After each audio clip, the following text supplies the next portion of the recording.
오늘 누가복음에 대해서 한번 같이 좀 보겠습니다. 자, 누가복음 1장 한번 펴주세요. 자, 우리 다시 한번 정리를 좀 하면,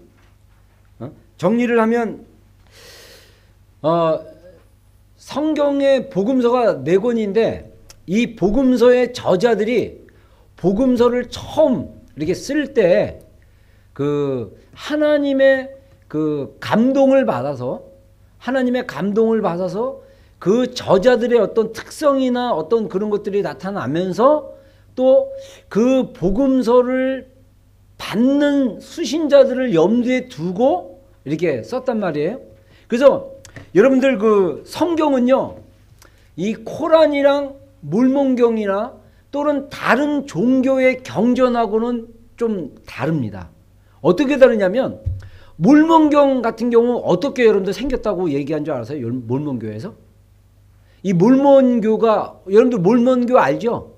여기도 몰몬교 굉장히 많아요. 우리 동네도 몰몬 교도들이, 선교사들이 전도하러 자전거 타러 많이 다니고, 우리 그 딸내미 친구 아주 베스트 프렌드인데 부모님이 몰몬교도라서 남아프리카 출신인데 부모님들이 몰몬교도라서 걔가 몰몬교를 있는데 오늘도 얘기 나눠보니까 자기들이 진짜 크리스천으로 한대요. 그리고 우리는 가짜 크리스천이래. 걔네들 완전히 착각하고 있어요. 근데 얘네들은 몰몬교는요, 뭐에 근거해서 얘네들이 얘기하냐면 몰몬경에 근거해서 하는데, 몰몬 교도들이 가지고 있는 몰몬 바이블이 있어요.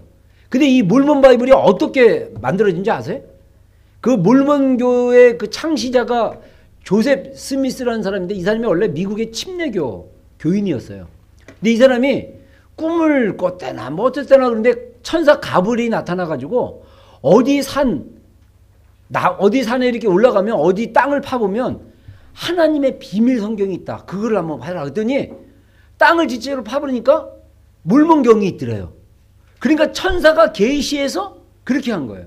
그러면 여러분들 이슬람의 코란도 어떻게 받은지 알아요? 이건 정확하지 않는데 제가 듣기로는 알라신의 그 메신저 누굽니까? 모하메드가 거기도 천사 가브리엘일까 아마. 천사 가브리엘이 전해준 성경이 바로 회교도의 그 코란이에요. 쉽게 얘기해서 이슬람이나 몰몬이나 이런 사람들은 사람이 안 썼다라는 거야. 하나님이 써서 천사를 통해서 인간에게 전달해 줬기 때문에 이 사람들은 그 성경을 굉장히 신비롭고 초자연적으로 봐요. 그래서 막 이슬람들이 코란에다가 이렇게 모욕하는 자 있으면 막 못 참고 막 하는 이유가 그래요. 근데 성경은 달라요. 성경은 분명히 사람이 저자라고 얘기해요. 너무 신기하지 않아요? 사람이 썼지만 이것은 사람의 개인이 쓴 게 아니라 하나님의 감동으로 받아서 하나님의 숨이 들어가 있는, 그래서 디모데후서 3장 16절에 나오는 것처럼 하나님의 성령의 감동을 받아 쓴 거기 때문에 이거는 하나님의 말씀인 거예요. 그래서 이 성경은 사람에 의해서 쓰여졌지만은 그 사람이 그냥 임의대로 자기의 생각을 쓴 게 아니라 하나님이 준 계시를 가지고 썼기 때문에 이걸 우리가 하나님의 진리로 받아들입니다. 그래서 성경을 우리가 해석할 때 어떤 거를 또 고려해야 되냐면 성경의 저자가 어떤 목적으로 글을 썼을까를 염두에 두고 우리가 읽을 필요가 있어요. 그리고 배경을 그래서 알아야 돼요. 성경을 더 자세히 이렇게 좀 깊이 알려면 성경 각 권에 대한 배경, 그 다음에 어떤 백그라운드, 똑같은 말이지만 백그라운드에 대한 언더스탠딩이 있을 때 성경을 더 잘 이해할 수 있다는 거예요. 그래서 하나님의 진리를 다양한 시각에 의해서 이렇게 우리가 볼 수 있도록 하나님이 사람을 통해서 하나님의 말씀을 계시해 주셨다는 거죠. 자, 그러면 마태, 마가에 대한 이야기를 지난번에 했었어요. 마태복음은 누구를 의도하고 쓴 거라고요? 유대 그리스도인들. 그렇죠? 특히 유대인들. 그래서 유대인들은 뭐에 능통했다고요? 하나님 말씀에 능통했어요. 그리고 유대인들은 메시아가 어떤 모습으로 올 거라고 기대했냐면 하나님의 왕으로 오실 거라고 기대했어요. 그래서 마태는 예수님의 출생 이야기를 어디다 초점을 뒀냐면 왕으로 오신 예수님의 모습에 초점을 둬서 그 왕으로 오신 예수님의 출생 이야기를 동방박사 이야기 플러스 헬롯 왕궁 이야기를 같이 썼어요. 자, 이게 실제로 있었던 이야기예요. 어떤 만들어낸 얘기가 아니고. 근데 누가는 달라요. 누가의 수신자들은 헬라 사람들입니다. 누가의 수신자들은 이방 사람들이에요.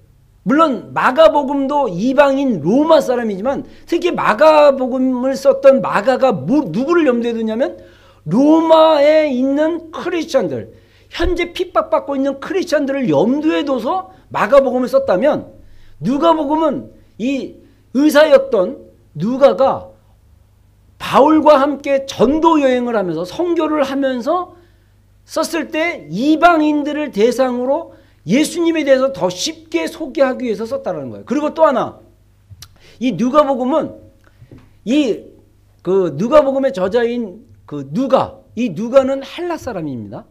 헬라 사람인데 직업이 의사였어요.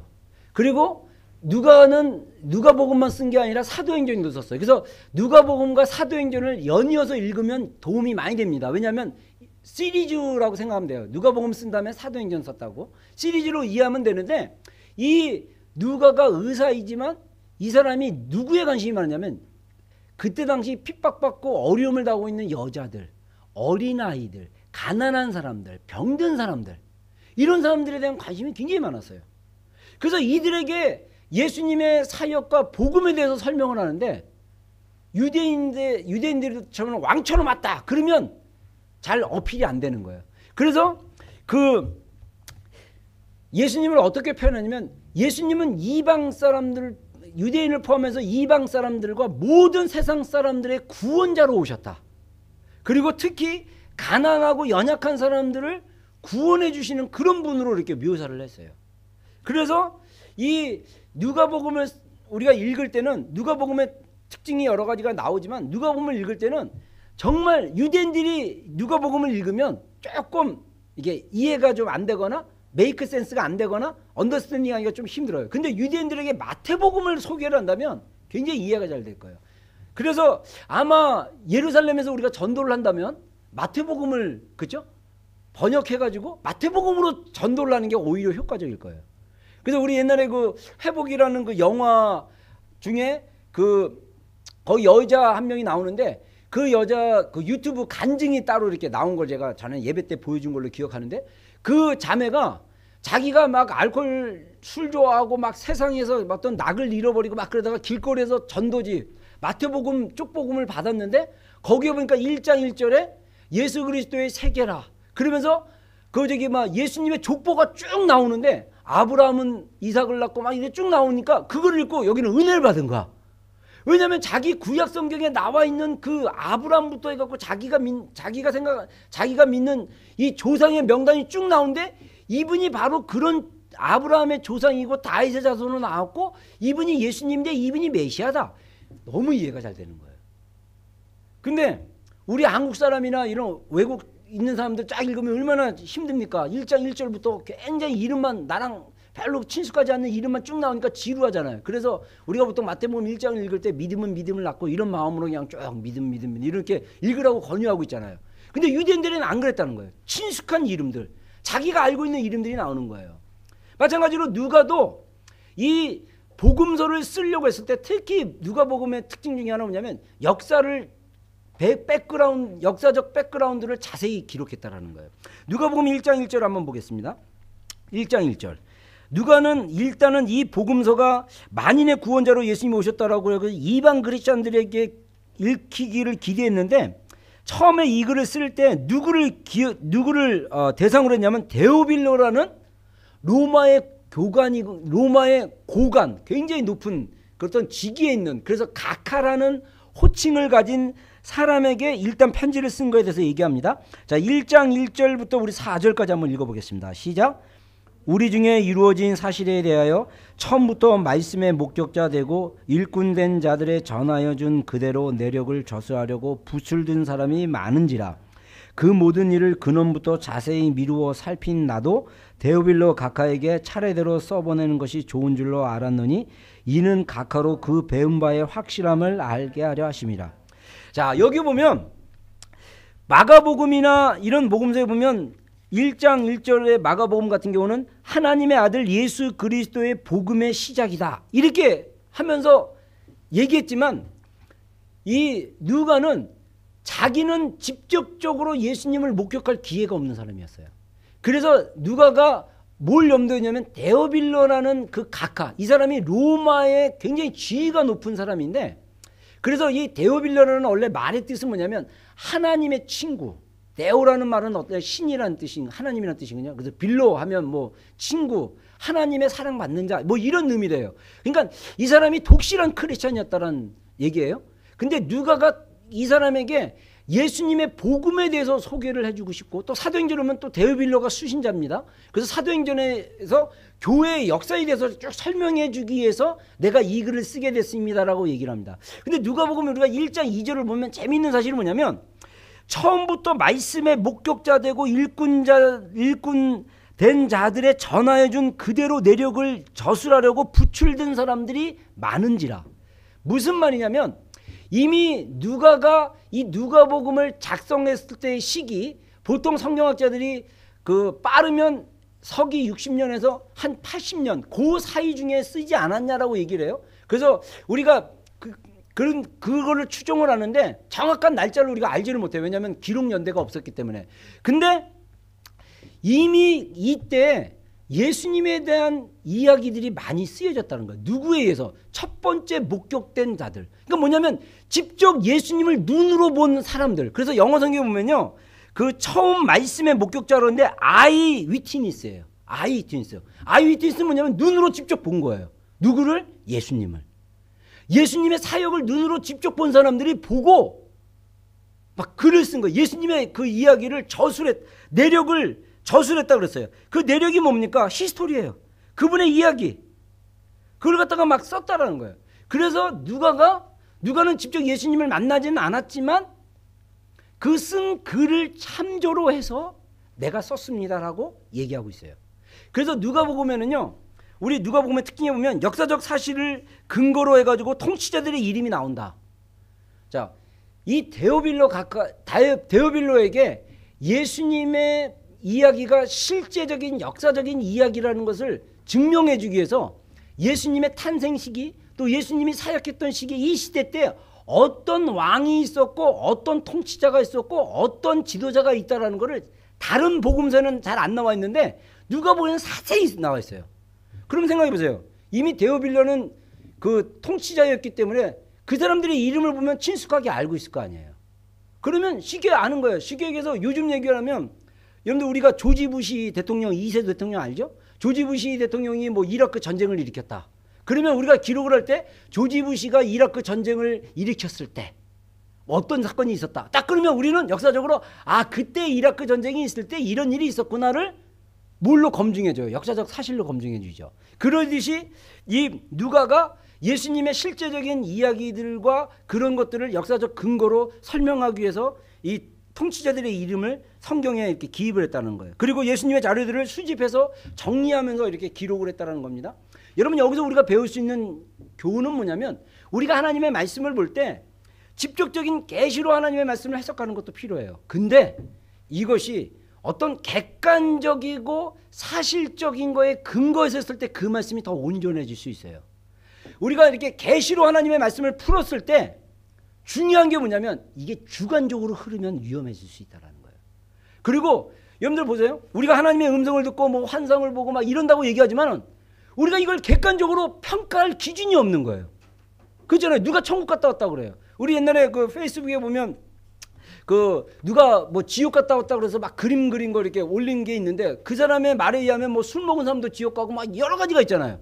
근데 그게 성경이 아니기 때문에 그 말을 다 믿으면 안 되는 거예요. 여러분, 천국을 1000번 갔다 왔다고 그래도 그 사람의 말이 성경처럼 진리를 아니라는 사실을 기억해야 돼요. 그래서 개인적인 체험이나 개인적인 계시나 개인적인 해석은 언제든지 한계가 있다는 거예요. 성경만이 유일한 진리고 기준입니다. 아멘입니까? 아무리 훌륭한 목사님이라 할지라도 해석을 너무나 잘했어요. 근데 그분이 어떤 걸 해석할 때는 실수할 수도 있는 거예요. 그래서 여러분들 많은 신학자들이 요한계시록을 해석할 때 상징으로 해석하는 함으로써 그분들이 하나님의 말씀을 잘 이해 못하는 경우가 굉장히 많은 거예요. 그래서 우리에게는 뭐가 필요하냐면 성령이 하나님의 말씀을 우리가 읽고 묵상할 때 성령께서 우리에게 깨닫게 해주는 그런 조명 플러스 우리가 성경의 백그라운드를 그러한가를 또 이해하고 언더스탠딩할 때 더 온전하게 하나님의 말씀을 이해할 수 있다는 걸 누가복음을 통해서 보여주고 있다는 겁니다. 누가복음의 특징의 두 번째는 뭐냐면 약하고 병들고 가난하고 소외된 사람들에 대한 생생한 표현들이 그 기록되어 있다는 거예요. 예를 들면 여자들의 이름이 그렇게 자세히 나와요. 뭐 살로메의 뭐 마리아 뭐 이런 식으로 여자들의 이름이 잘 기록이 되어 있는데 그 성경 이렇게 여러분들 누가복음을 특히 읽다 보면 여자들의 이름이 리스트를 자세히 이렇게 써놨어요. 근데 마태복음 같은 데는 여자들의 이름이 별로 중요하지 않기 때문에 이 유대인들은 여자들을 그렇게 중요하게 생각하지 않기 때문에 여자들의 이름을 별로 안 적었어요. 근데 이 누가는 특별히 이름들을 이렇게 기록해놨어요. 그 여자들을 귀하게 여기기 때문에. 그래서 이 약하고 병들고 가난한 사람들에 대한 관심이 굉장히 많았어요. 그래서 이 특히 해방신학이나 민중신학이나 이런 사람들을 좋아하는 사람들은 이런 사람들은 누가복음을 굉장히 좋아합니다. 근데 이 사람들이 실수하는 게 뭐냐면 해방신학이나 민중신학의 단점이 저도 그쪽으로 공부를 좀 해봤지만 단점이 성령님을 무시해요. 근데 사실은 누가복음은요 성령 복음서라고도 얘기합니다. 왜냐하면 성령님을 되게 많이 강조해요. 그리고 사도행전이나 아까 짝이라고 했는데 사도행전을 우리가 다른 말로 얘기하면 성령행전이라고 그래요. 왜냐하면 성령님께서 어떻게 활동하신지에 대해서 어떻게 역사하신지에 대해서 자세히 기록되어 있어요. 그래서 누가복음도 성령님에 대한 기록이 굉장히 자세히 되어 있습니다. 그래서 성령복음서라고도 얘기해요. 그래서 가난한 자들에 대한 관심과 이런 헌신이 성령과 함께 맞물려 있을 때 정말 아름다운 어떤 섬김과 구제가 될 수 있다는 것을 우리가 또 배울 수 있겠죠. 세 번째 누가복음의 특징은 뭐냐면 기쁨과 구원을 강조한 복음서라는 거예요. 그래서 누가복음에 보면요 기쁨을 되게 많이 썼어요. 막 기쁨에 대한 이야기가 굉장히 많이 나옵니다. 예를 들면 예수님의 탄생 이야기를 했을 때 천사들이 큰 기쁨의 좋은 소식을 전하는 것으로 시작해요. 제자들이 예수님이 승천한 다음에 기쁨에 넘쳐 예루살렘으로 돌아간다는 것을 끝맺어요. 그러니까 누가복음 1장에 보면 예수님의 탄생 이야기가 있는데 천사들이 목자들에게 전달할 때 너희들에게 세상에 전할 큰 기쁨의 소식을 너희에게 전하겠다. 막 그러면서 기쁨을 굉장히 강조합니다. 그리고 마지막에 제자들이 예수님이 감난산에서 승천하시고 나서 기쁨에 넘쳐서 예루살렘으로 와요.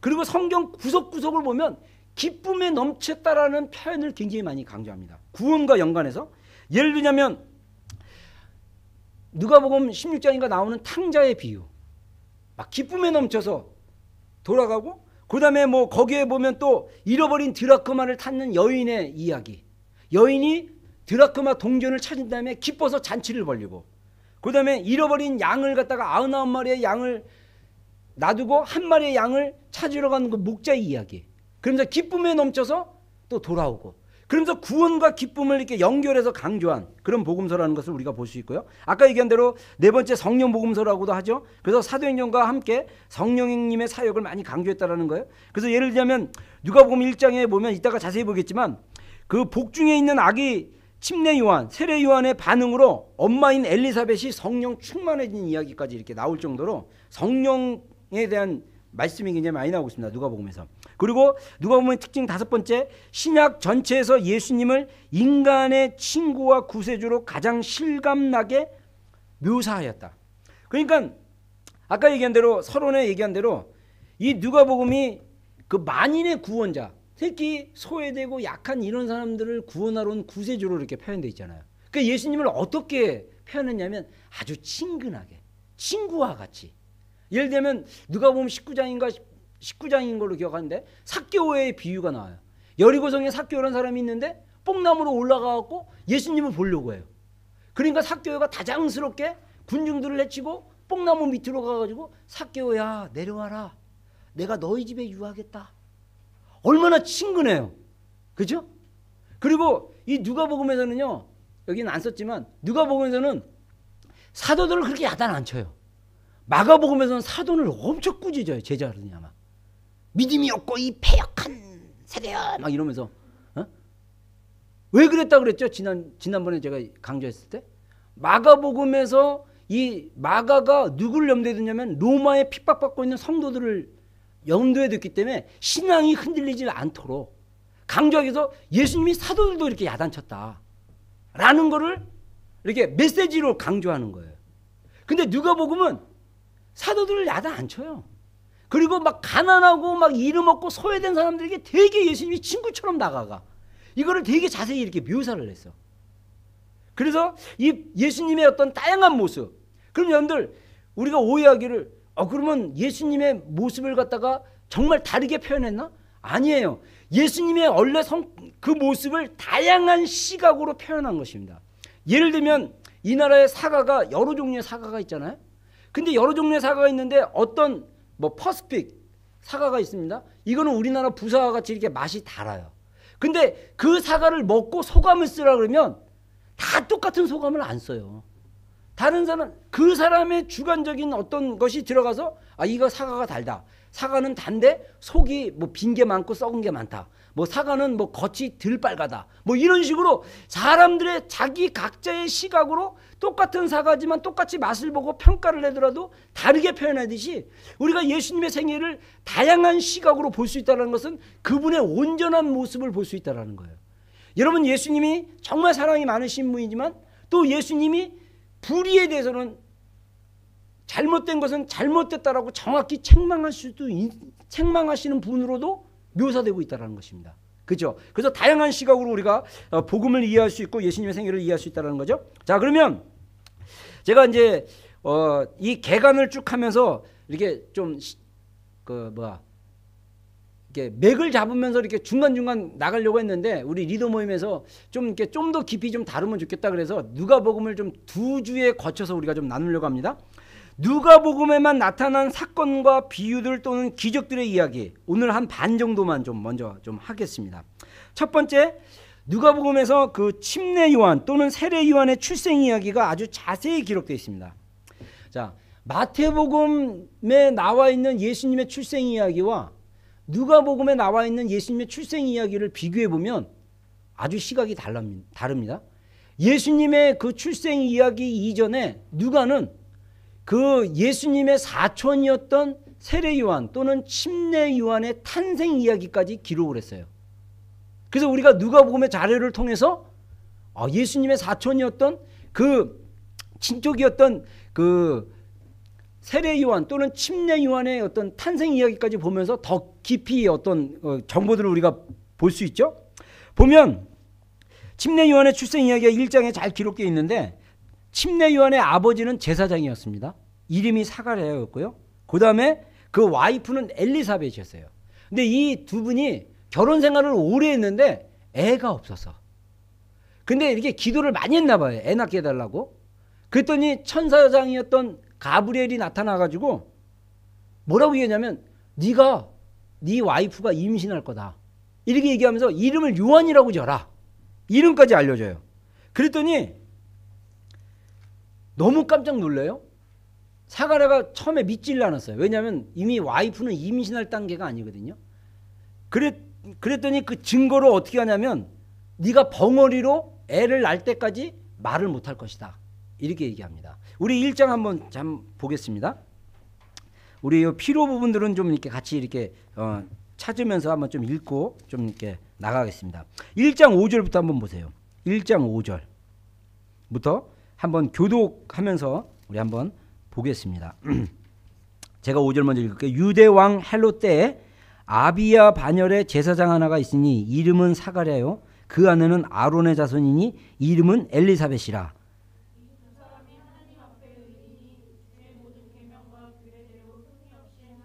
엘리사벳이 수태를 못함으로 저희가 무자하고 두 사람의 나이 많았더라.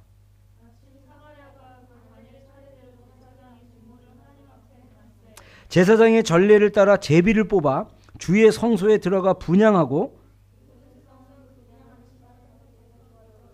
주의 사자가 저에게 나타나 향단 우편에 선지라. 천사가 일러 가로되 사가랴야 무서워 말라. 너의 간구함이 들린지라. 내 아내 엘리사벳이 네게 아들을 낳아주리니 그 이름을 요한이라 하라.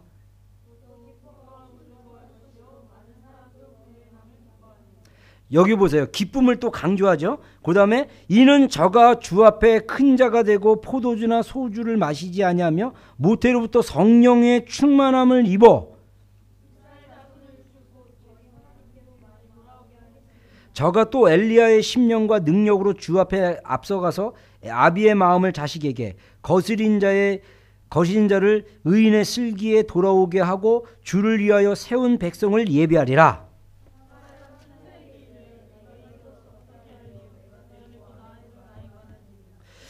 천사가 대답하여 가로되 나는 하나님 앞에서 섰는 가브리엘이라. 이 좋은 소식을 전하여 내게 말하라고 보내심을 입었노라.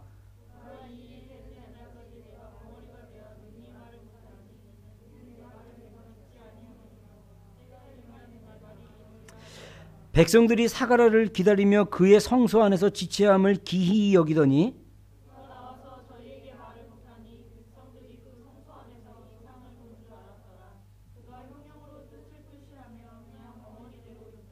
그 직무의 날이 다 되매 집으로 돌아가니라.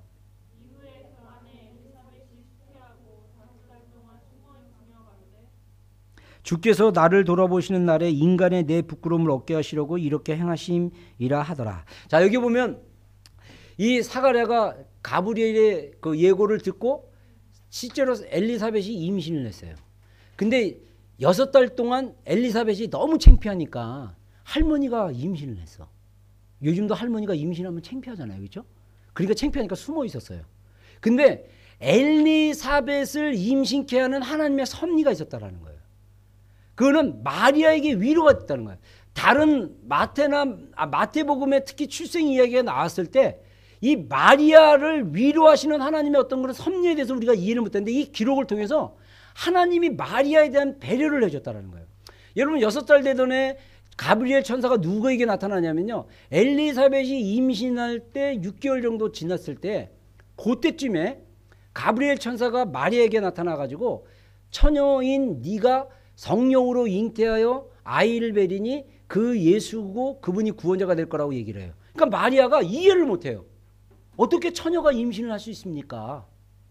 막 그렇게 얘기를 하니까 봐라, 네 친척 엘리사벳도 늙었지만 임신하지 못하는 거였지만은 수태하였다. 얼마나 마리아에게 위로가 됐어요. 그렇죠? 엘리사벳이 할머니인데 임신 못하는, 세상적으로 봤을 때 자연적으로 봤을 때 도저히 임신이 불가능한 몸의 상태였는데 임신한 거예요. 그래서 마리아의 믿음을 세워주기 위해서 하나님이 또 그렇게 하시는 좋은 벽으로. 그러니까 마리아가 그 얘기를 듣고 이제 믿음으로 아멘하고 어디로 가냐면요. 엘리사벳을 만나러 가요. 엘리사벳을 만나러 가는데 이미 엘리사벳 집에 딱 가서 마리아가 문안 인사를 딱 하니까 엘리사벳 뱃속에는 누가 있어요? 아기가 6개월짜리 아기가 있어요. 6개월짜리 아기가 요한이 복중에서 막 뛰어노는 거야. 아기가 발로 막 차는 거야. 그러니까 엘리사벳이 성령 충만해갖고 마리아를 보는 순간 여인 중에 가장 복된 여인이요 그러면서 이미 마리아가 하나님의 축복을 받고 이런 어떤 하나님의 계시로 어떤 일을 이루고 있다는 것을 엘리사벳이 예언적으로 아는 거예요. 성령 충만해서. 마리아는 두 번째 컨펌을 받습니다. 자기가 이미 가브리엘을 통해서 처녀지만 임신을 해서 예수님을 뵌다라는 그 예고에 대한 컨펌을 누구로 통해 받습니까? 엘리사벳의 예언을 통해서 받아요. 여러분 이건 굉장히 중요한 어떤 우리가 교훈들을 배울 수 있는 내용들입니다. 우리 한번 더 읽어보겠습니다. 자, 우리 이어서 26절부터 읽겠습니다. 교독하겠습니다. 6째 달에 천사 가브리엘이 하나님의 보내심을 받들어 갈릴리 나사렛이라는 동네에 가서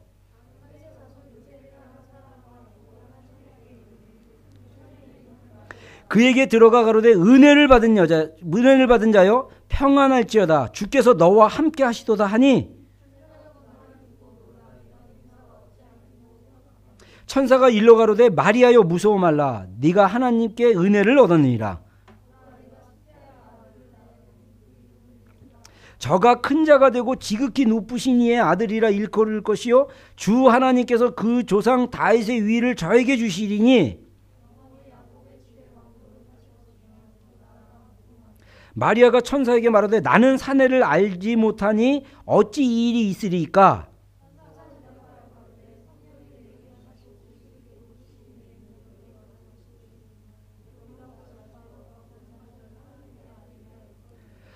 보라, 내 친족 엘리사벳도 늙어서 아들을 배웠느니라. 본래 수태하지 못했던 이가 이미 6달이 되었나니 마리아가 가로되 주의 계집종이오니 말씀대로 내게 이루어지리라 하매 천사가 떠나니라. 계속 읽어주세요. 사가랴의 집에 들어가서 엘리사벳에게 문안하니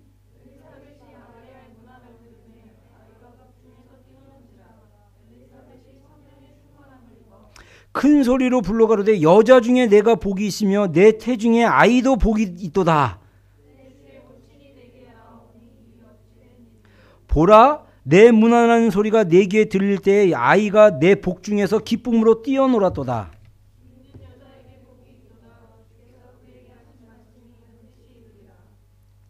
마리아가 가로되 내 영혼이 주를 찬양하며 그 계집종의 미천함을 돌아보셨습니다. 보라, 이제 후로는 만세의 나를 복이 있다 일컬으리라. 긍휼하심이 두려워하는 자에게 대대로 이르는도다. 권세 있는 자를 그 위에 내리치셨으며 미천한 자를 높이셨고 그 종 이스라엘을 도우사 긍휼히 여기시고 기억하시되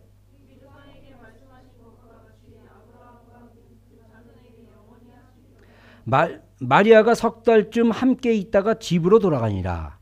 예, 자 여기까지 보면요, 이 마리아와 엘리사벳이 만나는 그 장면을 통해서 마리아가 어떻게 컨펌을 받아요? 엘리사벳을 통해서 벌써 임신한 걸 알고, 이게 아마 그러니까 마리아가 임신하는 시기가 가브리엘이 노티스하는 그때가 아닌가, 이렇게 우리가 볼 수 있죠. 그리고 우리가 또 여기서 이 누가복음 1장에서 우리가 배우는 교훈 중에 하나 뭐냐면, 여러분들 임신한 지 6개월만 돼도 그 아이가 안다라는 거예요. 그렇죠?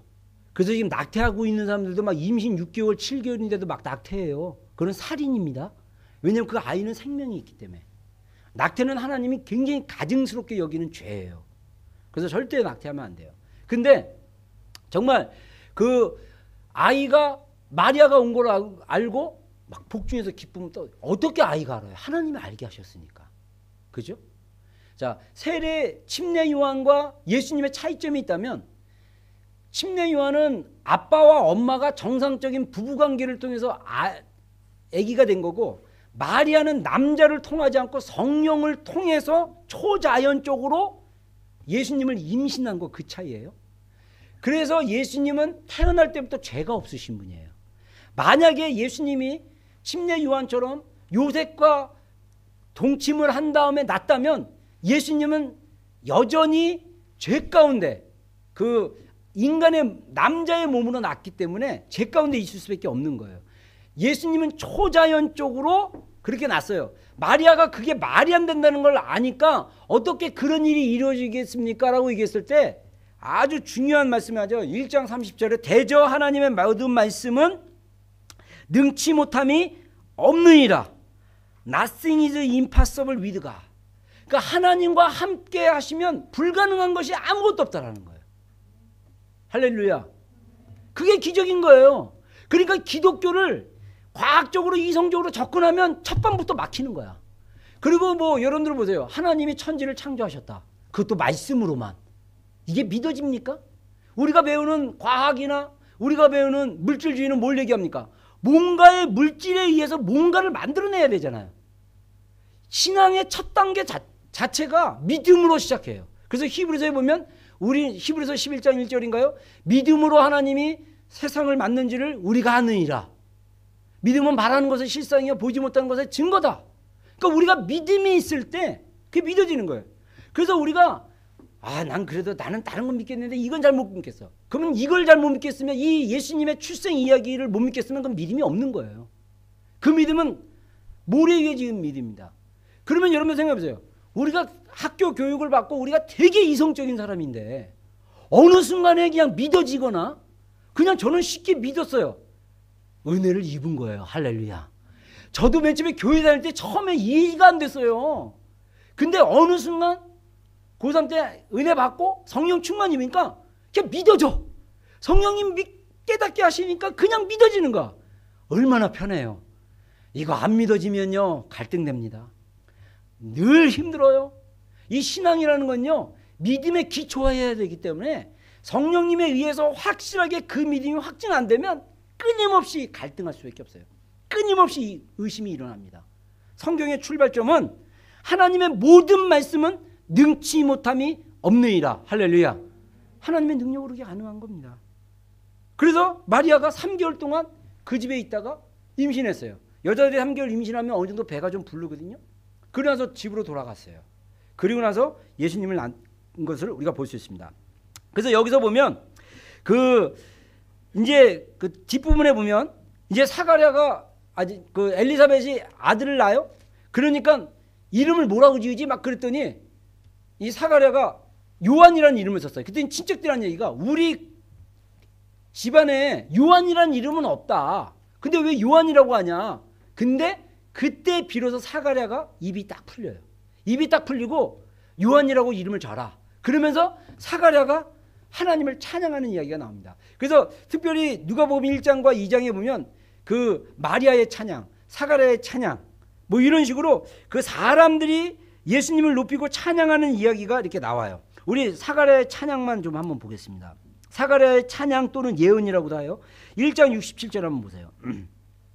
1장 67절 여기 쭉 보면 사가랴가 예언적으로 얘기하는 찬양이 나옵니다. 67절부터 우리 한번 또 교독해 볼까요?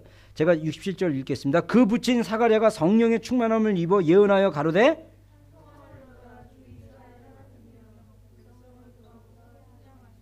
우리를 위하여 구원의 뿔을 그 종 다윗의 집에 일으키셨으니 우리 원수에게와 우리를 미워하는 모든 자의 손에서 구원하시는 구원이라. 곧 우리 조상 아브라함에게 맹세하신 맹세라.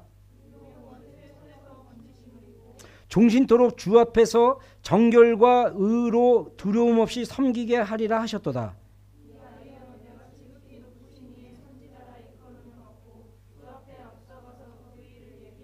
주의 백성에게 그 죄 사함으로 말미암는 구원을 알게 하리니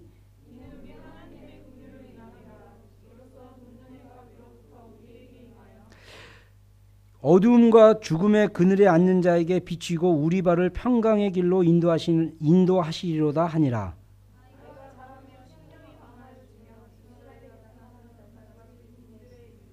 예, 자, 자기 아들인 요한이 태어나는 걸 보고 아버지인 사가랴가 감동을 받아서 찬양을 하면서 예언적으로 얘기해요. 그러면서 정말 하나님의 그 아들을 예비하는 선지자로 쓰임을 받을 것이다라고 얘기를 합니다. 그러면서 이 누가복음에는 특별히 다른 복음서에 없는 그 예수님 탄생의 그 비하인드 스토리를 얘기하고 있죠. 더 이렇게 뭐라 그럴까, 예수님의 출생 이야기를 우리가 더 풍부하게 우리가 받아들일 수 있죠. 그리고 이제 아까 얘기한 대로 그 누가복음에는 그 통치자들의 이름이 이렇게 나오는데 이 2장 1절과 2절에 보면 이때 가이사 아구스도가 영을 내려, 이거는 뭐냐면 로마의 황제인 아구스도 얘기하는 겁니다. 천하로 다 호적하라 하셨으니 이 호적은 구레노가 수리아 총독으로 되었을 때 첫 번째 한 것이다. 그러면서 예수님의 탄생 시기가 정확히 어떤 시기라는 것을 역사적으로 이렇게 증명할 수 있는 그런 사람들의 그 통치자의 이름이 이렇게 자세히 나와 있는 것을 볼 수가 있습니다. 그리고 이제 2장을 보면요, 누가복음에만 특별히 나와 있는 그 예수님의 출생 이야기가 나왔습니다.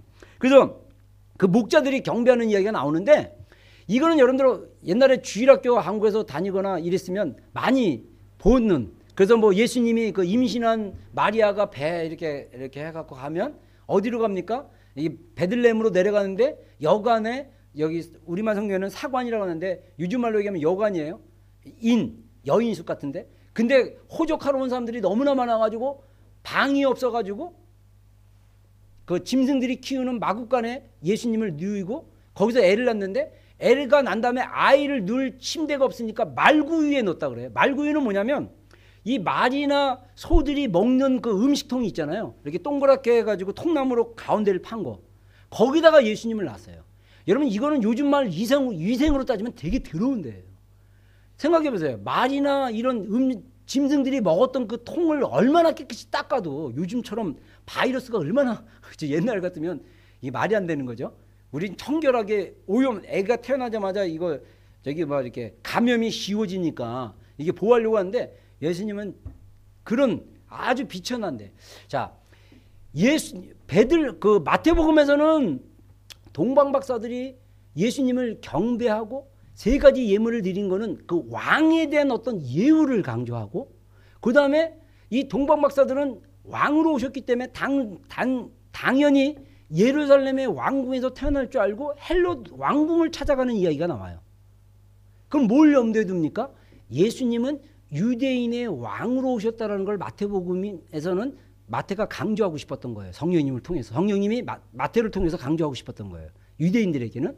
근데 누가복음에서는요, 그런 장면이 생략이 됐어요. 오히려 목자들이 나타나서 예수님을 경배해요. 천사들이 나타나가지고 목자들한테 얘기하니까 목자들이 예수님을 찾아가서 경배하고 예배하고 돌아옵니다. 그 당시 목자는요, 좋은 직업이 아닙니다. 목자들은 가난한 직업의 한 종류였어요. 다시 말해서 예수님이 정말 가난한 사람들을 위해서 왔다.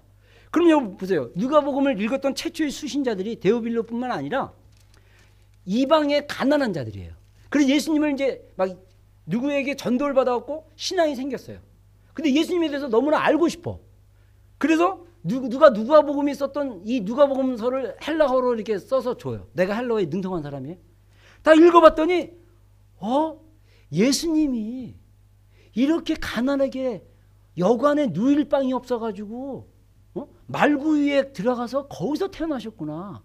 가난하고 연약한 사람들은 어떻게 위로를 받습니까?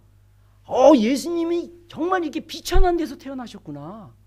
그러니까 비천한 데서 태어나신 분이니까 나를 알겠구나. 이렇게 얘기하지 않습니까? 제가 옛날에 한국에서 크리스마스 설교할 때요, 누가복음 요 2장 가지고 많이 설교했어요. 그래서 우리가 한국의 크리스마스는 좀 사실 화려하잖아요. 막 그냥 뭐 하면 이제 크리스마스에서 막 별 5개 호텔에서 막 이게 막 송별회도 하고 막 크리스마스 행사도 막 하잖아요. 근데 사실은 예수님이 큰 호텔 별 5개 막 이런 호텔하고 상관없으신 분이었어요. 그렇죠? 가장 비천하고 약한 데 태어났다는 거죠. 그래서 이 누가복음의 그 예수님의 탄생 이야기는 특별히 가난하고 약하고 사회에서 소외된 사람들에게는 정말 위로가 되는 어떤 메시아의 오심, 이런 낮은 곳에서 오셨다는 거예요. 자, 왜 예수님이 이런 낮은 곳에서 태어난 것을 성경은 이야기하고 있을까요? 질문입니다, 여러분들에게. 이왕이면 멋지게 왕으로 오실 분이니까, 왕으로 오셨으니까 이제 전 세계 왕으로 오셔가지고 심판하실 분인데 뭔가 좀 그냥 멋있게 왔어야 되는데 왜 그렇게 하셨을까요?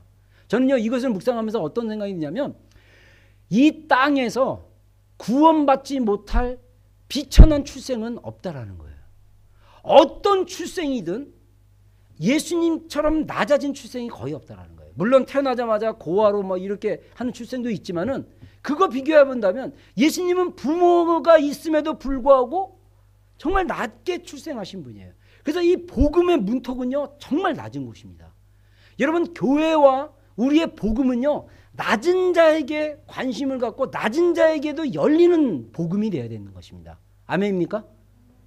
근데 좀 이렇게 서구 교회들은 부자들과 좀 괜찮은 사람들이 오기를 원하고, 교회에 뭐 무슨 여기 뭐 그 정치인이나 교회 유명 인사가 있다 하면 막 그냥 그 교회 자랑해요. 야, 너 아냐? 우리 교회 이거 누구 다닌다 막. 옛날에 제가 여러분들 혹시 그 유명한 가수인데, 여러분들은 모르는 가수 있어요. 근데 그때는 딱 유명했어요. 그 여의도 침례교회를 그때 다녔었는데, 그 자매가 여의도 침례교회를 다녔는데 주일학교가 엄청 부흥했대. 그 자매가 주일학교 교사였거든. 옛날에도 그랬지만은 막 90년대 80년대 말에 막 연예인들 아이돌 막 그때 초창기 막 나올 때인데, 뭐 제스 키스인가 뭐 제스 맞아요, 제스 키스. 그 친구를 한 강남에 있는 한 교회에서 친구 초청잔치로 중학교 했거든요. 몇백 명이 왔대요. 근데 그 다음 주일날 남은 애들은 없었대요. 그러니까 그런 유명 인사가 교회에 있다, 그럼 막 자랑이 되는 거예요. 근데 사실은 예수님은 그게 중요한 게 아니거든요. 낮은 곳에 오신 분. 그래서 우리가 낮은 자에 대한 관심과 어떤 초점을 갖는 거, 이게 굉장히 필요하다라고 누가복음에서는 얘기하고 있죠. 그래서 또 누가복음 2장에 보면요, 그 예수님의 그 또 다른 기록이 나옵니다. 누가복음에는 마태복음에서 나와 있지 않는 예수님의 그 또 다른 어떤 기록이 나오는데, 그건 뭐냐면 예수님이 정결 의식을 하기 위해서 예루살렘에 올라갔다 그랬어요. 예루살렘에 올라가서 그 아이를 바치는 그런, 요즘 말로 얘기하면 헌화식 같은 거예요. 헌화식 같이 이렇게 하나님 앞에 드리는 예배를 드리는데, 거기서 두 사람을 만납니다. 하나는 시므온이라는 남자와 또 하나는 그 안나라는 선지자를 만나요. 그래서 이 시므온이 또 예수님, 아기 예수님을 보고 아기 예수님에 대해서 찬양하고 고백합니다. 예언적으로. 그리고 안나도 예수님을 만난 다음에 예수님에 대해서 자기가 정말 하나님의 어떤 그 기다림에 대한 컨펌을 보고 있어요. 여기서 특별히 이게 엔드 타임의 어떤 모습을 좀 보여주고 있지 않나 이렇게 생각합니다. 한번 볼까요? 잠깐 우리가 2장 22절 한번 보세요. 2장 22절. 2장 22절부터 한 우리 40절까지 한번 보겠습니다. 2장 22절부터 40절. 제가 22절 읽겠습니다. 모세의 법대로 결례의 날이 참에 아기를 데리고 예루살렘에 올라가니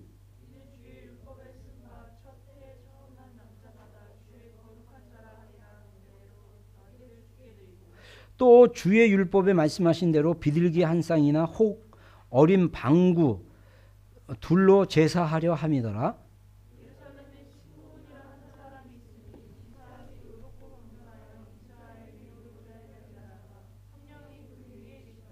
저가 주의 그리스도를 보기 전에 죽지 아니하라는 성령의 지시를 받았더니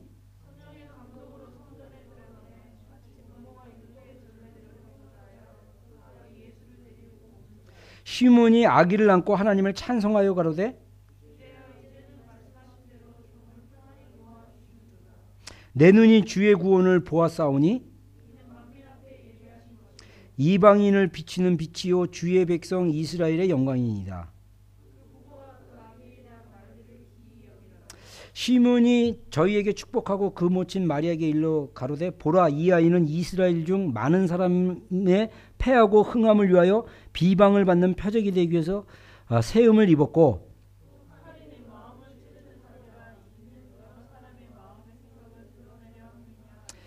또 아슬지파 바누엘의 딸 안나라 하는 선지자가 있어 나이 매우 늙었더라. 그가 출가한 후 7해 동안 남편과 함께 살다가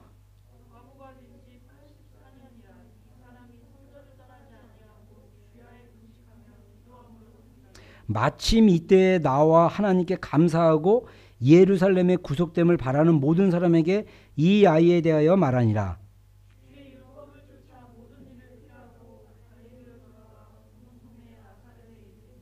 아이가 자라매 강건하여지고 지혜가 충족하며 하나님의 은혜가 그 위에 있더라. 자, 이러면서 우리가 여기서 또 배울 수 있는 게 뭐냐면 참 누가복음이 성령 복음이라는 게 알 수 있는 게 시몬이라는 분이 성령의 지시를 받고 하나님이 보내시는 메시아를 보기 전까지 네가 죽지 않을 거다 이러면서 기다리라고 그랬어요. 그래가지고 시몬이 여러분들 생각해보세요.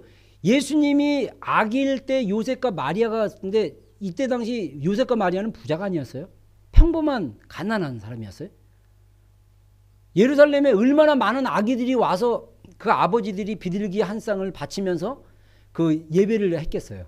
많이 있었을 거라는 거예요. 어떻게 알아요?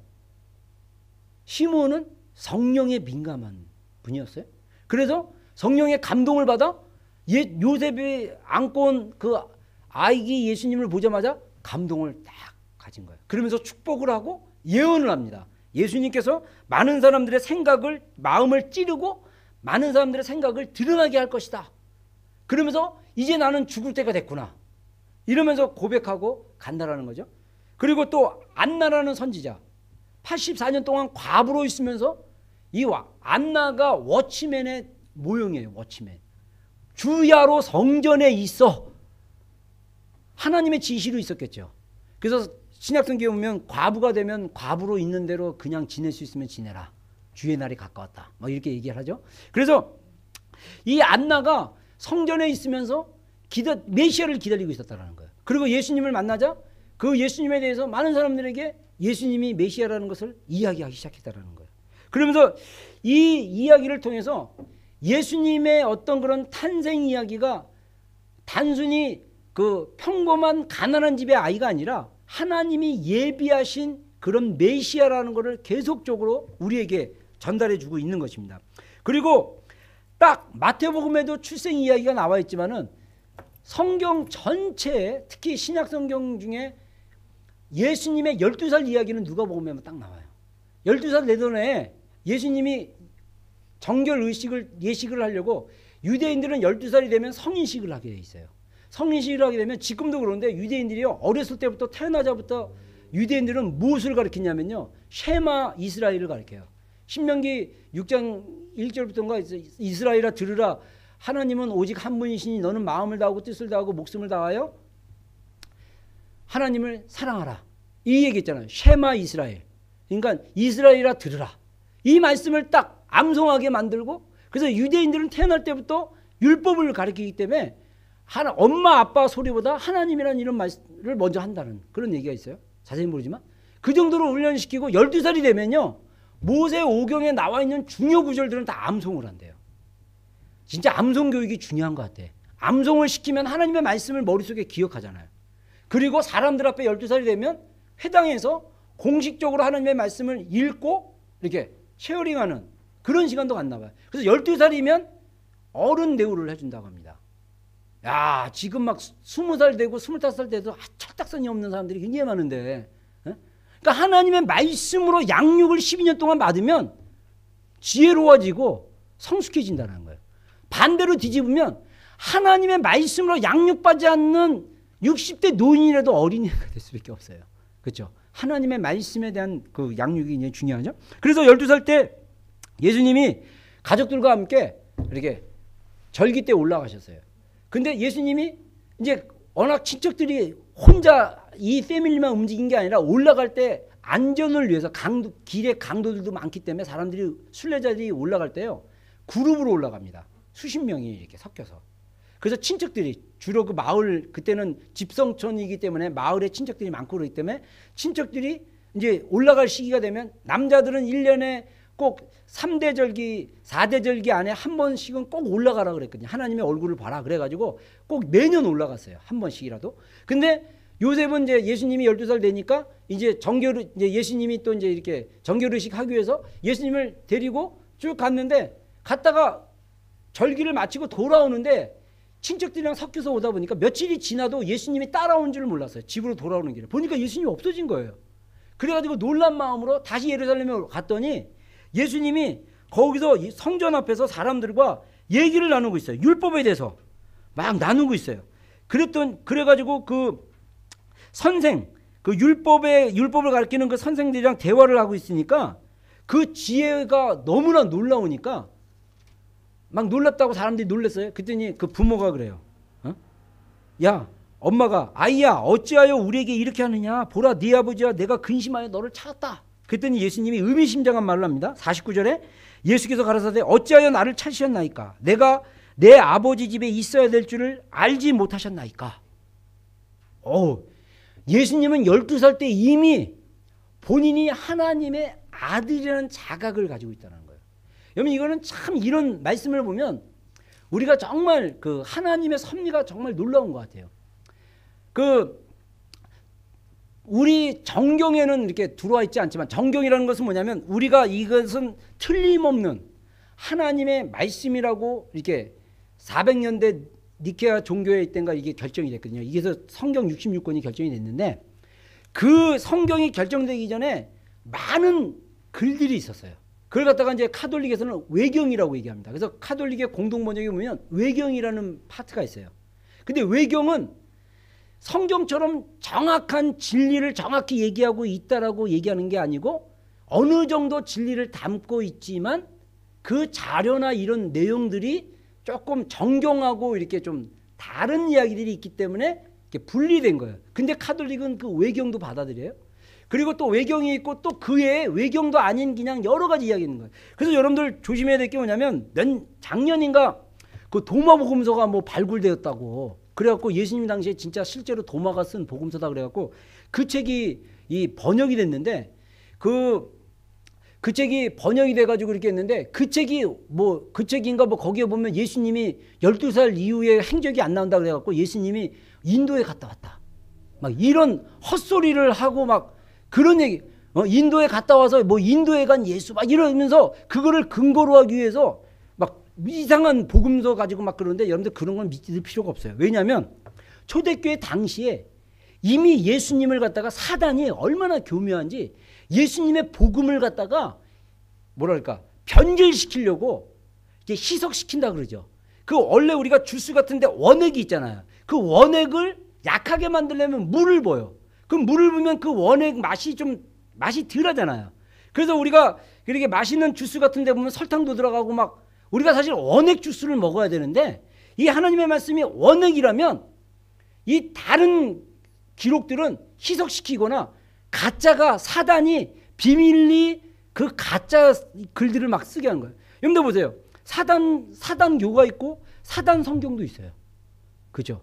있어요. 미국에 사단 교회도 있고. 근데 이 사탄이 어떻게 거짓말을 하냐면 완전히 뒤바꿔서 반대로 거짓말하거나 아니면 교묘하게 거짓말을 만들 수 있다는 거예요.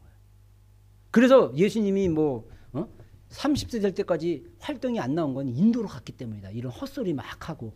그러면 또 그걸 믿어요 또. 그렇겠다 막 이러고. 그런 거짓말에 속으면 절대 안 됩니다. 우리가 근거를 하나님의 말씀을 대해서 근거해야 돼요. 그럼 우리가 이런 질문을 했어요. 그럼 왜 예수님의 어렸을 때 이야기가 12살 때 딱 사건 하나만 나오고 그렇게 나오지 않았을까? 뭐 여러 가지 우리가 추론할 수 있겠죠. 근데 간단하게 생각하면 돼요. 그냥 예수님의 삶이 평범하게 그냥 묻혀서 그냥 가만히 있었다라는 거예요. 근데 이제 제가 어느 복음서인지 이름을 까먹는데 도마복음서인지 아무튼 외경에 있는 거기에 보면 예수님의 어릴 때 이야기가 굉장히 많이 적혀 있는 성경이 있어요. 그거는 성경이 아니죠. 그 기록이 있는데 거기에 보면 예수님이 4살 때인가 5살 때 동네 아이들이랑 놀았대요. 굉장히 신화적인 거예요. 동네 아이들이랑 놀았는데 동네 아이가 새를 키우다가 새를 놓쳐가지고 나 새 잊어버렸어 막 울고 있었대요. 그러니까 예수님이 이미 하나님의 아들이었기 때문에 예수님이 어떻게 하냐면 그 친구를 위로해주기 위해서 흙을 갖다가 딱 새로 만들어갖고 홈을 불었더니 새가 살아났대. 그래가지고 그 아이가 고마워 이러고 새를 받았대. 우리는 막 그냥 신비한 거 좋아하잖아요. 그러면 예수님이 정말 어렸을 때 막 그러기를 원하는데 아니요. 예수님은 성령으로 침례를 받기 전까지 예수님은 평범한 삶을 살았다는 거예요. 근데 단지 우리가 성경을 통해서 추론할 수 있는 건 뭐냐면 정확히 할 수 있는 건 뭐냐면 예수님은 하나님의 아들인 것을 12살 때 자각했다는 거예요. 내가 내 아버지 집에 있어야 될 것을 알지 못합니까? 예수님이 어렸을 때 막 이적을 베풀지 않았다는 거예요. 그래서 기록이 쓸 필요가 없는 거예요. 안 그래? 예수님이 어렸을 때부터 마치 사역 막 3년 반 동안 사역했듯이 막 병자 고치고 막 이적했으면 어렸을 때 기록 쫙 나와야죠. 근데 그러지 않았다는 거예요. 그럼 예수님은 그냥 30대 될 때까지 평범하게 그냥 노멀한 사람처럼 사셨다라는 거예요. 그렇지만 12살 때 기록에 나와 있듯이 복음서에 나왔듯이 자기가 하나님의 아들이라는 아이덴티티가 분명히 있다는 것입니다. 여기서 우리가 배울 수 있는 교훈이 있어요. 뭐냐면 우리가 어느 정도 나이의 성숙기에 이뤘을 때 우리가 뭘 자각해야 되냐면 우리가 하나님의 자녀라는 자각이 꼭 있어야 된다는 거예요. 나의 아이덴티티가 있어야 된다는 것입니다. 이것이 없으면요 되게 힘들어요. 아직도 내가 누구인지 모르는 사람들이 너무나 많아요. 40이 돼도 40이 되고 50이 돼도 그런 경우가 굉장히 많잖아요. 이거는 정말 주님의 어떤 계시로만 가능하다는 것입니다. 또 하나 예수님이요 성경에 보면 또 베드로서인가 거기 보면 뭐라냐면 예수님이 히브리서 있죠. 예수님이 그 시험 받는 자를 자신도 시험을 받았기 때문에 그 연약함을 체휼치 아니하시지 아니하며 이렇게 좀 말이 어렵게 나오는데 쉽게 얘기해서 예수님도 연약함 가운데 있어 봤기 때문에 연약해서 시험을 받는 자들을 이해하고 알고 계신다라고 얘기해요. 여러분들 생각해 보세요. 태어났는데 슈퍼히어로야. 어렸을 때부터 막 능력을 막 발해. 그러면 그 어렸을 때부터 정말 삶이 다르잖아요. 그럼 이해 못 하잖아요. 어떻게 평범한 사람들의 삶을 이해할 수 있습니까? 슈퍼히어로들은. 근데 예수님은 슈퍼히어로로 오신 게 아니에요. 구원자로 오신 거죠. 그러니까 예수님은 30세 때까지 평범하게 사셨다라는 거예요. 이 얘기는 뭐냐면 평범한 우리들의 삶을 이해하실 수 있는 분이라는 거예요. 할렐루야. 이건 굉장히 좋은 어떤 교훈들을 우리가 볼 수 있다는 거죠. 자, 그리고 쭉 갑시다. 3장에 보면요. 3장에 보면 예수님의 그 족보가 나옵니다. 예수님부터 시작해서 아담까지 나오고 하나님까지 쭉 나가요. 그 마태복음의 족보는 아브라함부터 시작해요. 아까 왜 아브라함부터 시작했다 그랬죠? 유대인들은 아브라함의 후손들이기 때문에. 그래서 예수님이 유대인의 자손이고 다윗의 후손이고 약속의 자녀라는 걸 강조하려고 그래요. 근데 누가는 뭘 강조합니까? 예수님의 시작부터 시작해가지고 위에 요셉부터 쭉 해가지고 누가 나오냐면 그 위에는 아담이고 아담 위에는 하나님이다. 이렇게 얘기하면서 온 인류가 하나님으로부터 시작돼서 아담에 갖고 예수님을 구원자로 이렇게 세우는 그것을 우리가 볼 수 있죠. 자, 그 다음에 네 번째로 보면 고향인 나사렛 회당에서 예수님께서 첫 설교를 하신다라고 성경에 나와 있어요. 우리 4장 한번 보겠습니다. 4장에 아주 또 좋은 교훈이 있습니다. 4장 16절부터 한번 보세요.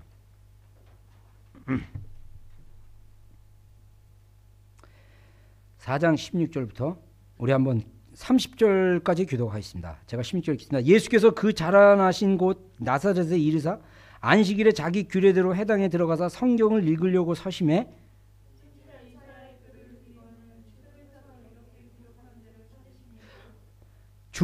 주의 성령이 내게 임하셨으니 이는 가난한 자에게 복음을 전하게 하시려고 내게 기름을 부으시고 나를 보내사 포로된 자에게 자유를 눈먼 자에게 다시 보게 함을 전파하며 눌린 자를 자유케 하고 책을 덮어 그 맡은 자에게 주시고 앉으시니 회당에 있는 자들이 다 주목하여 보더라.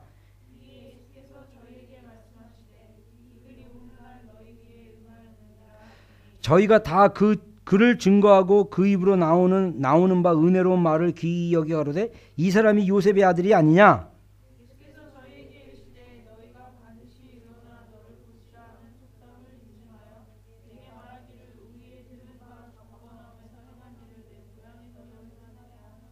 또 가라사대 내가 진실로 너희에게 이르노니 선지자가 고향에서 환영을 받는 자가 없느니라.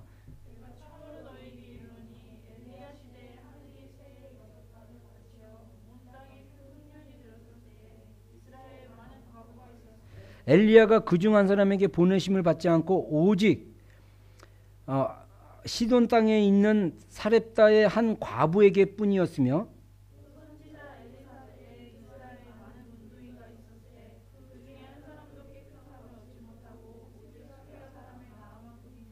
회당 중에 있는 자들이 이것을 듣고 다 분이 가득하여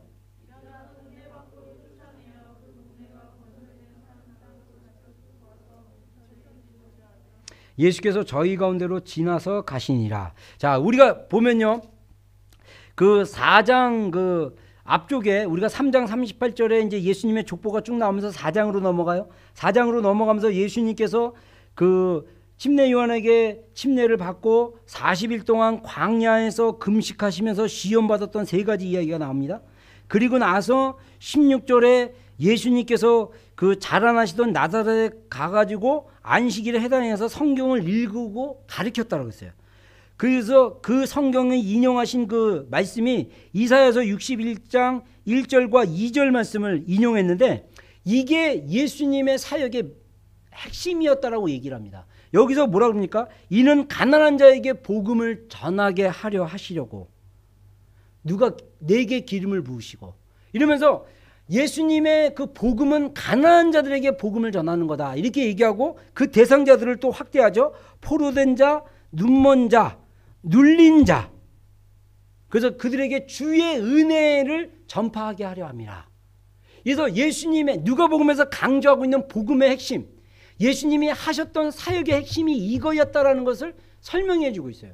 여러분, 그러면 우리가 교회가 이런 사역에 예수님이 하셨던 사역을 사실은 우리가 교회가 예수님의 어떤 사역에 위임받은 자들로서 그 사역을 해야 돼요. 그 사역이 구체적으로 뭡니까? 가난한 자들에게 복음을 전하는 거고요. 그리고 또 나가서 뭡니까? 포로된 자에게 자유를 해방하는 거예요.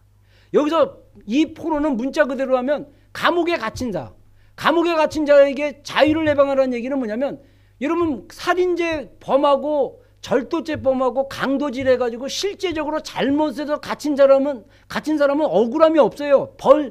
그 자기가 죄된 대로 벌을 받는 거예요. 근데 그 사람들을 자유케 해야 돼 그러면서 그 사람들을 갖다가 석방해 주는 겁니까? 아니죠. 여기서 포로된 자는 왜 그 포로된 자를 자유케 하라 그러면 억울하게 갇혀 있는 사람들. 그래서 양심적 정치범인이라든가, 우리가 대비하자면 여러분들 북한에 있는 정치범 수용소에 있는 수십만의 북한 동포들, 그들에게 자유를 외치고 자유할 수 있도록 우리가 도와주는 사역을 해야 된다는 거예요. 그들은 그냥 억울해요. 김일성 사진에 잘 한 번 안 했다고 쭉 끌려가거나, 불이 났는데 김일성 사진 안 갖고 뛰어나왔다고, 이런 억울한 일이 어디 있어요. 불 났는데 내가 먼저 살아야지. 죽어서 아이를 안 구하고 김일성 사진을 구하고 아이는 불타 죽었다. 영웅 치유받고. 불타는데 김일성 사진을 안 갖고 나왔다. 정치범 수용소 가는 거예요. 이런 부당한 잘못된 법에 의해서 억압받는 사람들을 자유케 하는 그런 일을 하라는 거고, 또 눈먼 자를 보게 하라. 여기서 눈먼다는 것은 문자적으로 얘기하면 실제로 소경된 사람들, 이거는 육체적 치유를 얘기합니다. 육체적 치유를 위해서 우리가 기도해 줘야 돼요. 육체적 치유, 아픈 자들이 있으면 정말 그 치유가 될 수 있도록 위해서 기도해 줍니다. 기도해 줘야 됩니다. 그리고 또 하나는 뭐냐면 눌린 자. 눌린 게 뭐가 눌려요? 마음이 눌린 자. 이건 내적 치유예요. 내적 치유. 정말 이렇게 귀신에게 눌렸던, 스트레스에게 눌렸던, 뭐에 눌렸던 그 눌린 자들을 갖다가 우리가 치유해야 돼요. 지금 보면 우리 주변에 보면 이 마음이 눌린 자들이 너무나 많아요. 우울하고 불안하고, 연예인들 중에 공황장애 많잖아요. 그렇죠? 네? 이런 사람들에게 복음을 전해서 그들에게 자유를 선포케 하고 치유하는 것, 이게 우리 교회가 해야 할 주요 사역이라는 것을 여러분들 예수님께서 강조하고 있죠. 예수님이 그런 사역을 하셨다는 거예요. 그런 사역을. 이거를 강조했는데, 그러면서 예수님이 놀라운 말씀을 합니다. 21절에 보면 그 나사렛 회당에 있는 사람들이 뭐냐면, 이 글이 오늘날 너희 귀에 응하였느니라. 이 얘기는 뭐냐면 바로 내게 기름 부으사, 이거 메시아를 얘기하거든요. 내가 메시아다, 이걸 얘기해 주는 거예요. 그랬더니 이 나사렛 식구들이, 아니 이는 요셉의 아들이 아니냐. 여러분 요즘 우리가 살고 있는 빌리지 커뮤니티 개념하고 옛날하고는 또 특히 예수님 시대 때 커뮤니티 개념하고는 정말 다릅니다. 제가 어렸을 때만 해도 저희 동네에 마포구 그 연미동 이렇게 동네 있거든요. 그 동네 가까우면요, 정말 친하면요, 집안에 있는 모든 걸 다 알아요. 그 집안에 어떤 자녀들 어떻고 다 알아요. 이 예수님 시대 때는 더 자세히 알아요. 그러니까 이 나사렛 그 예수님이 자라났던 그 동네 사람들 보니까, 이는 요셉의 아들이냐, 요셉의 아들이 아니냐. 이 얘기는 뭐냐면, 뭐 네가 메시아라고 우리가 다 알고 있는데 너는, 이걸 보면서 우리가 또 하나 추론할 수 있는 게 뭐냐면, 예수님이 정말 30세 될 때까지 나사렛에서 얼마나 평범하게 지내셨을까. 네? 그걸 알 수 있어요. 너무 평범하게 지내시니까 너 평범했던 거 요셉의 아들 아니야, 이러고 말았다라는 거예요. 그러면서 예수님이 선지자가 고향에서 대접받는 경우가 없다, 이러면서 막 비유를 베푸는데, 여기서 나아만 얘기도 하고 막 그러니까 오히려 이 나아만은 이방인이었거든요. 그러니까 너희들이 이렇게 대접했다, 이방인이 오히려 낫다, 그러니까 이 사람들은 그 말을 딱 알아들여가지고 화가 난 거예요. 그래서 예수님을 어떻게 해요? 언덕에서 밀쳐서 죽이려고, 신성 모독죄로 죽이려고 딱 했는데 예수님의 그 카리스마가 쫙 나왔어요. 미치려고 언덕으로 딱 끌고 왔는데 예수님이 그냥 그들 사이로 지나가느니라. 이 카리스마, 이 카리스마가 어떤 카리스마일까? 막 사람들이 흥분해가지고, 야 밀어버려, 저런 이 신성모독은 죽여야 돼, 막 이렇게 분위기가 정말 쌀벌했는데, 죄 없는 자가 먼저 돌로 쳐라, 이러듯이 그냥 예수님의 그 카리스마, 어떤 말이든 어떤 카리스마가 딱 있으니까 막 밀려다가 갑자기 분위기가 딱 반전된 거예요. 그리고 예수님이 사람 사이로 싹 통과하는 거예요. 야, 우리 이런 카리스마가 좀 필요하긴 해요. 그죠? 네. 자, 이런 얘기가 이제 나와 있고요. 누가복음에는. 그리고 이제 그 또 7장에 보면 그 나인성 과부의 아들을 살리는 이야기가 나와 있습니다. 가인성 그 다른 복음에는 안 나와 있는데 특별히 여기 나온 건 뭐냐면 나인성이라는 그 시티가 있는데 나인이라는 시티가 있는데 거기에 과부가 아들이 죽어갖고 막 울었어요. 그러니까 예수님이 그 과부를 불쌍히 여기시고 그 아들을 살리셔요. 이 다른 복음서에는 안 나왔는데 왜 이 복음서에 나왔을까요? 아까 얘기한 대로 누가의 관심은 과부, 가난한 자, 불쌍한 자에 대한 관심이 있는 거예요. 예수님이 실제로 살렸는데 마가나 마태는 이런데 기록을 별로 신경 쓰지 않았어요. 그런 감동이 있었던 거죠. 하나님 그렇게 쓰시라고 했으니까. 누가는 봐라, 가난한 과부가, 가난하거든 아지 않지만 과부가 아들을 잃어버리니까, 여러분 남편 없고 아들밖에 없었는데 그 아들이 잃어버리니까 슬픔에 잠겨 있으니까 예수님이 찾아가서 그 과부를 위로하시고 아들을 살리셨다. 하나님은, 예수님은 위로자 되신다. 이런 메시지를 전해주고 싶었던 거죠. 그리고 이제 바리새인 시몬의 집에서 향유를 붓는 마리아 이야기가 나옵니다. 그러면서 500데나리온, 50데나리온 탕감받은 비유를 통해서 용서받음의 어떤 깊이에 대해서 이렇게 말씀하시는데, 지금 시간이 좀 많이 지났으니까 이제 여기 대충 정리하자면, 그 바리새인 시몬의 집에 예수님이 식사를 하는데 마리아가 나타나가지고요, 막 울면서 예수님의 막 향유를 붓고 막 머리털로 막 예수님의 발을 씻고 막 그러는 거예요. 그랬더니 시몬이 생각하기를 이 여자가 죄인인 것을 알면 저러지 않을 텐데 이렇게 생각했어요. 근데 예수님 벌써 알고 있었어요. 그러면서 뭐라고 하냐면, 시몬아 보아라, 어떤 사람이 500데나리온 빚진 사람이 있고 50데나리온 빚진 사람이 있다. 여러분들 여기서 성경에서 말하는 한 데나리온은 하루 일당이라고 생각하시면 돼요. 그러면 100데나리온이라면 100일 동안 일하는, 그렇죠? 그리고 50데나리온이면 50일 정도 일하는. 근데 가난한 사람들에게 그 액수는 사실 큰 거예요. 근데 10배 차이죠. 근데 그 사람을 다, 야, 너 빚 없는 걸로 해. 500데나리온, 50데나리온 없는 걸로 해. 그러면 누가 더 고맙게 생각하겠느냐? 그러면 당연히 시몬이 대답하기를 당연히 500데나리온 빚진 자겠죠. 그러면서 한 얘기가, 이 여인은 죄가 많다는 걸 예수님이 알고 있으니까 죄인이지만 내 죄가 용서받았다. 이러면서 더 이렇게 헌신적으로 하는 사람들이, 용서에 대한 깊이가 있는 사람들이 더 깊은 헌신이 나오는 거예요. 그러면서 시몬에게 얘기를, 내가 너희 집에 들어왔지만 너는 씻을 물도 주지 않았다. 이 얘기는 뭐냐면요, 여러분들 귀한 손님이, 예수님 당시에 귀한 손님이 자기 집에 들어오면요 종을 시켜서 발을 씻기게 했어요. 근데 바리새인 시몬은 예수님의 발 씻을 물도 안 줬다는 얘기예요. 예수님을 좀 했지만 귀빈 대우는 안 했다는 얘기예요. 그렇게 귀하게 생각은 안 했나 봐요. 근데 그 여인은 향유를 붓고 자기 머리털로 예수님의 발을 막 씻고 울면서, 그러면서 시몬은 자기가 죄인이라고 생각하는 거 아니에요. 그냥 자기는 의인이라고 생각하는 거예요. 그러니까 하나님의 은혜가 잘 모르는 거야, 예수님의 은혜가. 근데 그 여인은 자기가 너무나 죽을 수밖에 없는 죄인이라는 걸 알아. 그리고 예수님의 그 사랑이 자기를 용서했다는 걸 알아. 그러니까 눈물을 흘리고 그 귀한 거 깨서 머리털로 막, 그냥 여자가 자기 머리털로 발을 씻는 건요 굉장한 헌신이고 고백입니다. 그러면서 그 예수님이 네가 용서받았다 이렇게 얘기하잖아요. 여러분, 우리가 주님을 사랑하는 건요, 정말 우리가 주님을 사랑하려면요 우리가 죄인인 것을 깊이 인식해야 돼요. 근데 그 다시 아세요? 제가 복음을 전하면서 느끼는 건데, 소위 착하다는 사람 잘 복음 받아들이지 않아요. 착하다고 생각하는 사람들이요 의외로 복음에 굉장히 강박합니다. 스스로 선하다고 생각하는 사람들 의외로 복음에 강박해요. 제가 그랬었거든요.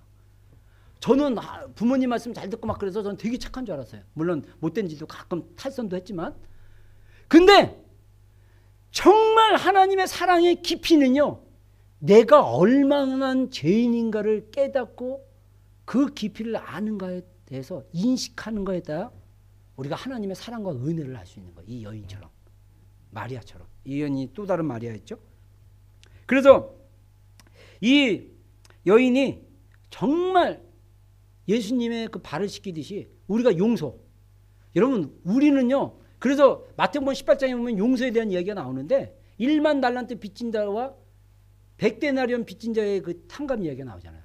1만 달란트 빚진 자가 100데나리온 빚진 자를 용서하지 못한 거, 하나님이 너희 마음의 중심의 형제를 용서치 않냐면 하나님도 너희를 용서치 아니할 것이다. 이렇게 얘기해요. 굉장히 무서운 말입니다.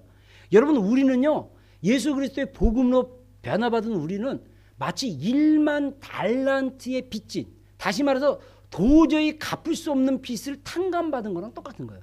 재미있는 사실이 여기서 탕감받는다는 뜻이 빚을 없애졌다라는 의미거든요. 그러면 다시 말해서 우리가 하나님에 대해서 빚진 게 있어요. 이 빚진 것을 다 갚아주셨어요. 반대로 뒤집으면 다른 사람이 우리에게 상처 주고 잘못하는 거 우리에게 빚진 거랑 똑같아요. 그것을 우리는 1만 달란트 탕감받았기 때문에 다른 사람이 나한테 빚져봤자 100달러 정도 수준이에요. 그 사람도 용서할 수 있어야 된다는 거예요. 중심에서부터. 그 용서를 얘기하는 거예요. 그래서 그 용서와 회개를 진심으로 안다면 우리가 그 마리아와 같이 이렇게 헌신할 수 있다는 거죠. 그리고 이제 70인의 누가복음 10장에 보면 70인의 전도 파송 이야기가 나오고 이들이 또 기쁨으로 돌아와요. 그래갖고 막 이 70명의 전도인들이 파송된 다음에 복음 전한 다음에 예수님 주의 이름으로 귀신을 명령했더니 귀신이 항복하나이다. 그랬더니 예수님이 너희 귀신이 항복함으로 인해서 기뻐하지 말고 너희의 이름이 하늘에 기록된 것으로 인해서 기뻐하라. 다시 말해서 이것을 우리가 배울 수 있는 교훈은 뭐냐면 우리가 어떤 사역을 통해서 얻는 그 기쁨보다 정말 우리의 근본, 우리의 이름이 하늘나라에 기록된 것에서 오는 기쁨이 더 크다는 거예요. 여러분 사역에서 오는 기쁨은 일시적이에요. 막 치유되고 막 그냥 막 얼마나 좋아요. 그렇죠? 그 기쁨보다 오히려 하늘에 기록된 우리가 천국 갈 수 있고 우리가 정말 보장된 그런 은혜를 받을 수 있다는 그 기록이 더 큰 기쁨의 근원이 되어야 되는 것입니다. 그거를 우리에게 교훈하고 있고요. 선한 사마리아인의 비유를 또 10장의 이후에 이렇게 얘기하는데 한 율법사가 예수님을 시험하려고 하는 그 질문에 대해서 영생을 얻으려면 어떻게 합니까? 에 대한 대답으로 말씀하셨다는 거죠. 이따 소그룹 나눌 때 여러분들 이걸 나누시고요. 그 다음에 이제 또 베다니의 마리아와 그 마르다의 그 접대 이야기. 그래서 마르다의 영성, 마리아의 영성. 다른 말로 얘기하면 이 영성이라는 게 스피릿인데 어떤 마음의 태도를 가지고 있느냐를 얘기하고 있어요. 이것도 여러분들 소그룹에서 좀 묵상하면서 같이 나눴으면 좋겠어요. 마지막으로 오늘 분량이 어리석은 부자. 이 누가복음 12장에 나와 있는데 예수님께서 그 재물에 집중하지 말라는 그 이야기를 얘기해 주고 싶어서 어리석은 부자의 그 비유를 해요. 그러면서 뭐라고 얘기하냐면요.